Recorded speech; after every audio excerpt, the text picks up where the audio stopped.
Books present The Song of Achilles Books by Madeline Miller Galatea.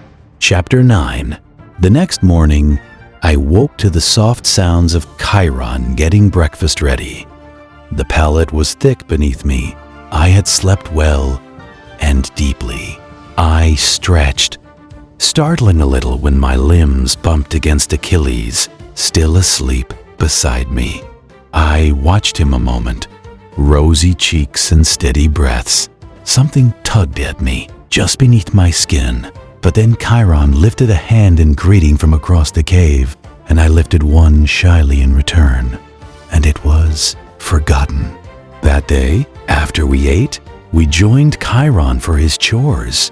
It was easy, pleasurable work, collecting berries, catching fish for dinner, setting quail snares, the beginning of our studies, if it is possible to call them that. For Chiron liked to teach, not in set lessons, but in opportunities. When the goats that wandered the ridges took ill, we learned how to mix purgatives for their bad stomachs, and when they were well again, how to make a poultice that repelled their ticks. When I fell down a ravine, fracturing my arm and tearing open my knee, we learned how to set splints, clean wounds, and what herbs to give against infection. On a hunting trip, after we had accidentally flushed a corncrake from its nest, he taught us how to move silently and how to read the scuffles of tracks. And when we had found the animal, the best way to aim a bow or sling so the death was quick, if we were thirsty and had no water skin, he would teach us about the plants whose roots carried beads of moisture. When a mountain ash fell, we learned carpentry, splitting off the bark, sanding and shaping the wood that was left. I made an axe handle and Achilles the shaft of a spear. Chiron said that soon we would learn to forge the blades for such things. Every evening and every morning we helped with meals, churning the thick goat's milk for yogurt and cheese, gutting fish. It was work we had never been allowed to do before as princes, and we fell upon it eagerly. Following Chiron's instructions, we watched in amazement as butter formed before our eyes at the way pheasant eggs sizzled and solidified on fire-warmed rocks. After a month over breakfast, Chiron asked us what else we wished to learn. Those. I pointed to the instruments on the wall. For surgery, he had said.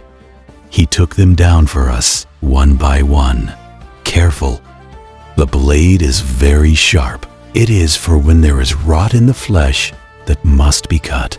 Press the skin around the wound, and you will hear a crackle. Then he had us trace the bones in our own bodies, running a hand over the ridging vertebrae of each other's backs. He pointed with his fingers, teaching the places beneath the skin where the organs lodged. A wound in any of them will eventually be fatal, but death is quickest here. His finger tapped the slight concavity of Achilles' temple.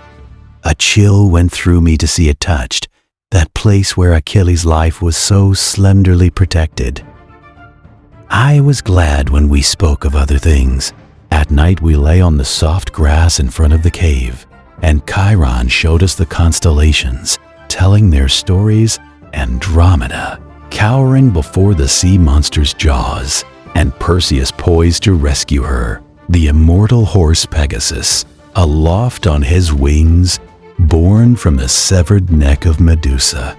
He told us too of Heracles, his labors, and the madness that took him. In its grip he had not recognized his wife and children, and had killed them for enemies. Achilles asked, how could he not recognize his wife? That is the nature of madness, Chiron said. His voice sounded deeper than usual. He had known this man, I remembered, had known the wife. But why did the madness come? The gods wished to punish him, Chiron answered. Achilles shook his head impatiently. But this was a greater punishment for her. It was not fair of them. There is no law that gods must be fair, Achilles, Chiron said. And perhaps it is the greater grief, after all, to be left on earth when another is gone. Do you think, perhaps? Achilles admitted. I listened and did not speak. Achilles' eyes were bright in the firelight, his face drawn sharply by the flickering shadows. I would know it in darker disguise. I told myself I would know it even in madness. Come, said Chiron. Have I told you the legend of Asclepius and how he came to know the secrets of healing? He had, but we wanted to hear it again. The story of how the hero, son of Apollo, had spared a snake's life. The snake had licked his ears clean in gratitude so that he might hear her whisper the secrets of herbs to him. But you were the one who really taught him healing, Achilles said. I was. You do not mind that the snake gets all the credit? Chiron's teeth showed through his dark beard, a smile. No, Achilles, I do not mind. Later, Achilles would play the lyre, as Chiron and I listened, my mother's lyre. He had brought it with him. I wish I had known, I said the first day, when he had showed it to me. I almost did not come because I did not want to leave it. He smiled. Now I know how to make you follow me everywhere. The sun sank below Pelion's ridges, and we were happy. Time passed quickly on Mount Pelion, days slipping by in idle. The mountain air was cold now in the mornings when we woke, and warmed only reluctantly in the thin sunlight that filtered through the dying leaves. Chiron gave us furs to wear and hung animal skins from the cave's entrance to keep the warmth in. During the days we collected wood for winter fires or salted meat for preserving. The animals had not yet gone to their dens, but they would soon, Chiron said. In the mornings, we marveled at the frost-etched leaves. We knew of snow from bards and stories. We had never seen it. One morning, I woke to find Chiron gone. This was not unusual. He often rose before we did to milk the goats or pick fruits for breakfast. I left the cave so that Achilles might sleep and sat to wait for Chiron in the clearing. The ashes of last night's fire were white and cold. I stirred them idly with a stick, listening to the woods around me. A quail muttered in the underbrush, and a mourning dove called. I heard the rustle of ground cover from the wind or an animal's careless weight. In a moment, I would get more wood and rekindle the fire. The strangeness began as a prickling of my skin. First, the quail went silent, then the dove. The leaves stilled, and the breeze died, and no animals moved in the brush. There was a quality to the silence, like a held breath, like the rabbit beneath the hawk's shadow. I could feel my pulse striking my skin.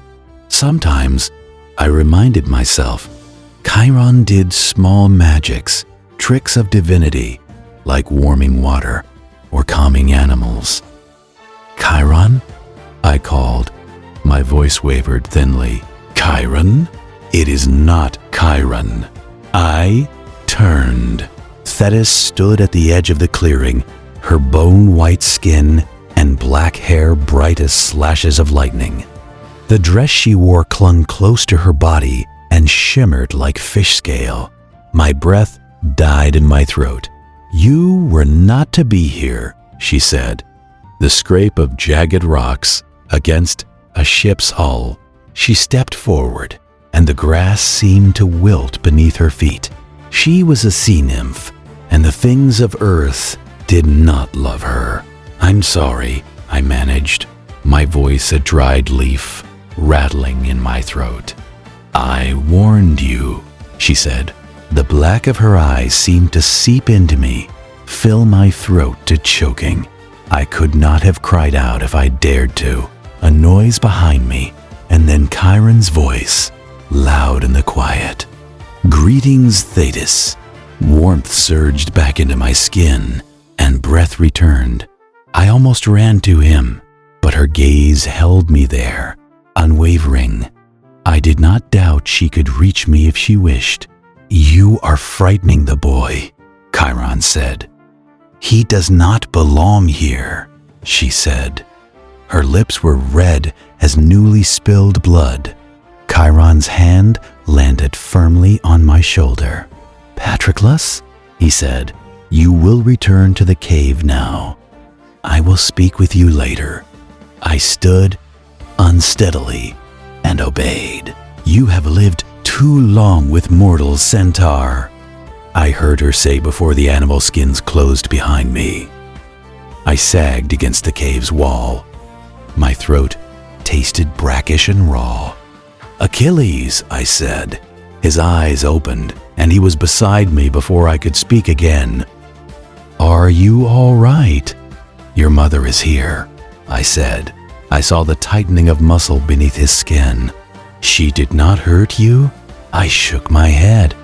I did not add that I thought she wanted to, that she might have if Chiron had not come. "I must go," he said. The skins whispered against each other as they parted. For him, then slipped shut again.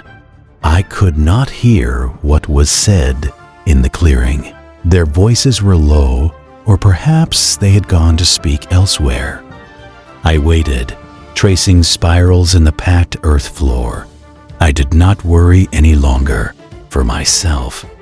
Chiron meant to keep me, and he was older than she was, full grown when the gods still rocked in their cradles, when she had been only an egg in the womb of the sea. But there was something else, less easy to name, a loss or lessening that I feared her presence might bring. It was almost midday when they returned. My gaze went to Achilles' face first, searching his eyes, the set of his mouth. I saw nothing but perhaps a touch of tiredness. He threw himself onto the pallet beside me. "I'm hungry," he said. "As well you should be," Chiron said. "It is much past lunch." He was already preparing food for us, maneuvering in the cave space easily despite his bulk. Achilles turned to me. "It is all right," he said. "She just wanted to speak to me, to see me. She will come to speak with him again," Chiron said, and as if he knew what I thought, he added, "As is proper. She is his mother. She is a goddess first," I thought. Yet as we ate, my fears eased. I had half worried she might have told Chiron of the day by the beach, but he was no different towards either of us, and Achilles was the same as he always was. I went to bed, if not at peace, at least reassured. She came more often after that day, as Chiron had said she would. I learned to listen for it, a silence that dropped like a curtain, and knew to stay close to Chiron then. And the cave, the intrusion was not much, and I told myself I did not begrudge her, but I was always glad when she was gone again. Winter came, and the river froze. Achilles and I ventured onto it, feet slipping. Later, we cut circles from it and dropped lines for fishing. It was the only fresh meat we had. The forests were empty of all but mice and the occasional marten. Snows came, as Chiron had promised they would. We lay on the ground and let the flakes cover us, blowing them with our breath till they melted. We had no boots nor cloaks other than Chiron's furs, and were glad of the cave's warmth. Even Chiron donned a shaggy overshirt, sewed from what he said was bearskin. We counted the days after the first snowfall, marking them off with lines on a stone. "When you reach 50, Chiron said, the river's ice will begin to crack. The morning of the 50th day, we heard it, a strange sound, like a tree falling. A seam had split the frozen surface nearly from bank to bank. Spring will come soon now, Chiron said. It was not long after that the grass began to grow again, and the squirrels emerged, lean and whip-thin from their burrows. We followed them, eating our breakfasts in the new scrubbed spring air. It was on one of these mornings that Achilles asked Chiron if he would teach us to fight. I do not know what made him think of this then. A winter indoors, with not enough exercise perhaps, or the visit from his mother the week before. Perhaps neither. Will you teach us to fight? There was a pause so brief I almost might have imagined it, before Chiron answered, "If you wish it, I will teach you." Later that day he took us to a clearing, high on a ridge. He had spear hafts and 2 practice swords for us, taken from storage in some corner of the cave. He asked us each to perform the drills that we knew. I did, slowly, the blocks and strikes and footwork I had learned in Phthia. To my side, just at the corner of my vision, Achilles' limbs blurred and struck. Chiron had brought a bronze-banded staff, and he interposed it occasionally into our passes, probing with it, testing our reactions. It seemed to go on for a long time, and my arms grew sore with lifting and placing the point of the sword. At last, Chiron called a stop. We drank deep from water skins and lay back on the grass. My chest was heaving. Achilles was steady. Chiron was silent, standing in front of us. "Well, what do you think?" Achilles was eager, and I remembered that Chiron was only the 4th person to have ever seen him fight. I did not know what I expected the centaur to say, but it was not what followed. "There is nothing I can teach you. You know all that Heracles knew, and more. You are the greatest warrior of your generation, and all the generations before." A flush stained Achilles' cheeks. I could not tell if it was embarrassment or pleasure or both. "Men will hear of your skill, and they will wish for you to fight their wars." He paused. "What will you answer?" "I do not know," Achilles said. "That is an answer for now. It will not be good enough later," Chiron said. There was a silence then, and I felt the tightness in the air around us. Achilles' face, for the first time since we had come, looked pinched and solemn. "What about me?" I asked. Chiron's dark eyes moved to rest on mine. "You will never gain fame from your fighting. Is this surprising to you?" His tone was matter-of-fact, and somehow that eased the sting of it. "No," I said truthfully. "Yet it is not beyond you to be a competent soldier. Do you wish to learn this?" I thought of the boy's dulled eyes, how quickly his blood had soaked the ground. I thought of Achilles, the greatest warrior of his generation. I thought of Thetis, who would take him from me if she could. "No," I said. And that was the end of our lessons in soldiery. Spring passed into summer, and the woods grew warm and abundant, lush with game and fruit. Achilles turned 14, and messengers brought gifts for him from Peleus. It was strange to see them here, in their uniforms and palace colors. I watched their eyes flickering over me, over Achilles, over Chiron most of all. Gossip was dear in the palace, and these men would be received like kings when they returned. I was glad to see them shoulder their empty trunks and be gone. The gifts were welcome. New lyre strings and fresh tunics spun from the finest wool. There was a new bow as well, and arrows tipped with iron. We fingered their metal, the keen-edged points that would bring down our dinners in days to come. Some things were less useful, cloaks stiff with inlaid gold that would give the owner's presence away at 50 paces, and a jewel-studded belt too heavy to wear for anything practical. There was a horse coat as well, thickly embroidered, meant to adorn the mount of a prince. "I hope that is not for me," Chiron said, lifting an eyebrow. We tore it up for compresses and bandages and scrub cloths. The rough material was perfect for pulling up crusted dirt and food. That afternoon, we lay on the grass in front of the cave. "It has been almost a year since we came," Achilles said. "The breeze was cool against our skin." "It does not feel so long," I answered. I was half sleepy, my eyes lost in the tilting blue of the afternoon sky. "Do you miss the palace?"